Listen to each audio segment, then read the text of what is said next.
Hello everyone and welcome to our module on cleft lip and palate. Cleft lip and palate are congenital malformations of the face and the roof of the mouth, and cleft lip, which is shown in this child on the screen here, is the most common craniofacial malformation, and it often occurs together with a cleft palate, which is a gap in the roof of the mouth. The exact cause of these disorders is not known, but it is believed that they have a multifactorial etiology that depends on environmental and genetic factors, and these usually don't run in families in an autosomal dominant or autosomal recessive fashion.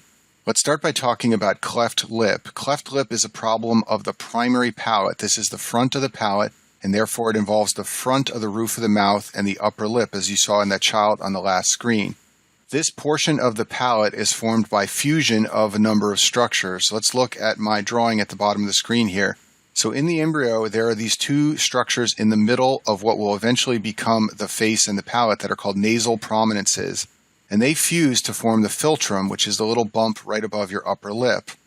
On the outside of the embryo, in the future location of the face and the mouth, there are structures called the maxillary prominences. These derive from the first pharyngeal arch, and I mentioned them in the video on the pharyngeal arches.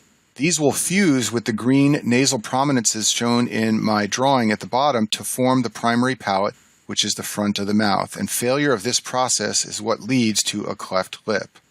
In this drawing on the left side of the screen, you'll notice this bump above the upper lip and below the nose. That is the philtrum. You may know that babies born with the fetal alcohol syndrome have a smooth philtrum. This bump is often minimal or not present, and their upper lip is very smooth. That philtrum is formed by fusion of the nasal prominences, and they must fuse normally in order to avoid development of a cleft lip. If you look on the right side of the screen, this shows everything that derives from the maxillary processes. They develop laterally and grow inward, and they fuse with those nasal prominences. So if they don't fuse normally, that can also lead to a cleft lip.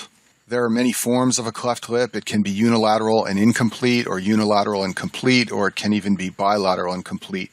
And these conditions are usually treated with surgery. A cleft palate, which often goes together with a cleft lip, is a problem of the secondary palate. This is the back of the palate, the back of the roof of the mouth. There are two lateral structures in the embryo called the palatal shelves. They're sometimes called the palatal processes, and these must fuse to form the secondary palate, which is the back of the roof of the mouth.